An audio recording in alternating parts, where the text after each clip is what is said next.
नमस्कार, हर हर महादेव। मैं विकास मिश्रा, न्याय पंचायत पिलखुना, ग्राम सभा हरियरपुर सानी।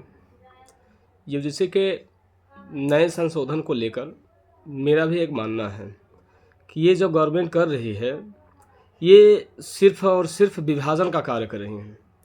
अभी अगर इस पे संशोधन वापस नहीं किया गया तो हमारे देश में दो खंड हो जाएगा।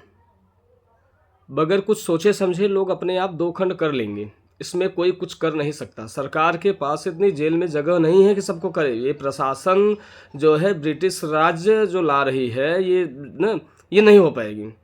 और यही होगा कि आप जिस स्कूल कॉलेज में आप ये समांतर ला दिए हो, जिसको बराबर कर दिए हो, आप ओबीसी एससी को मिलाकर बराबर कर दिए हो, अगर आपको लाना है तो ओबीसी वालों भाइयों के लिए हम भी खुश रहेंगे। उनके लिए भी आरक्षण ला दो ना। एससी एसटी क्या उनके ऊपर नहीं लगेगा?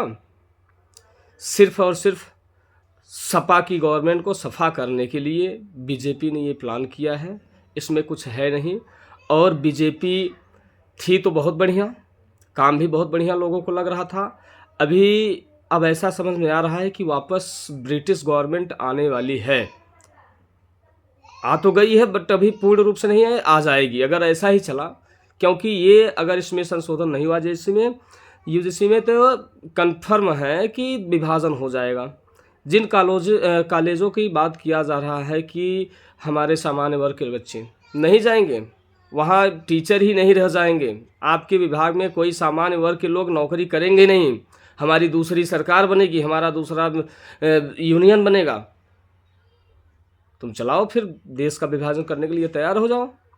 और जिन लोगों को अकड़ है कि जिसको यूजीसी पे विरोध करना है, मोदी जी योगी जी टिकट दे रहे हैं, तो किसी के बाप की नहीं है भारत हम लोगों की है। आज़ाद करने में हमारे पूर्वजों ने बहुत ही योगदान किया है।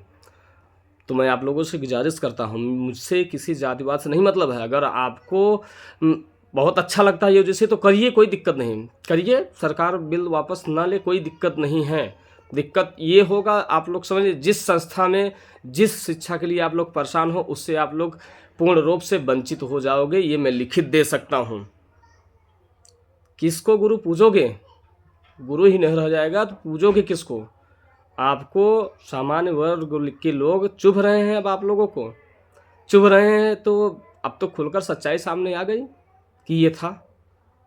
कोई भी शुभ कार्य होता था तो आप लोग पूछते थे, अरे जो पूजनी है उनको पूजो, हम नहीं आपके यहाँ पूजने के लिए तैयार हैं। आप हमारे भाई के जैसे हो तो हम आपके भाई के जैसे रहेंगे, परिवार के जैसे हो परिवार के जैसे रहेंगे। और जब दुश्मनी करोगे तो हम पीछे थोड़ी हटने वाले हैं। कर लेना जितना करना है। और अशब्दता फेसबुक पर जितने लोग निकाल रहे हो कि जिसको विरोध है वो पाकिस्तान चला जाए, तुम्हारे बाप की नहीं है हिंदुस्तान किसी के बाप की नहीं है। औकात हो तो सामने आकर बोल दो, इसका भी परिणाम मिल जाएगा। अब डरने और डराने की बात बहुत हो गई। अब सुनो और समझो। अगर देश को संभालना है तो चलाओ। एससी एसटी जो चल रहा था पहले से ही सरकार चलाई थी, चल रहा था, चल रहा है, चलता रहे, उससे कोई विरोध नहीं है। अब ये ओबीसी वालों को जो गुमराह कर दिए हैं, क्या जिस कॉलेज में जाएंगे उनके ऊपर अब प्रताड़ना नहीं होगा? क्या उनके ऊपर एससी एसटी नहीं लगेगा? ये सिर्फ और सिर्फ बीजेपी का चला हुआ एक सत्ता है, जिसमें इक्का फेंक कर ये चेक कर रहे हैं कि हो सकता है जितने भी सपा के वोटर हैं हमारे पास आ जाएं। प्लानिंग ये है। और रही बात सामान्य वर्ग की, तो हम सरकार बनाने की क्षमता रखते हैं। हम अकेले नहीं हैं, हमारा समाज है। यही ओबीसी के भाई लोग हमारे साथ हैं, एससी के भाई लोग हमारे साथ हैं। हाँ, सब हैं, सब मिलकर हम दूसरी सरकार बना लेंगे। और जिनको अकड़ है वो मत दिखाइए अकड़, क्योंकि अच्छे का अकड़ आया और निकल गया। 70 साल गवर्नमेंट राज की है कांग्रेस।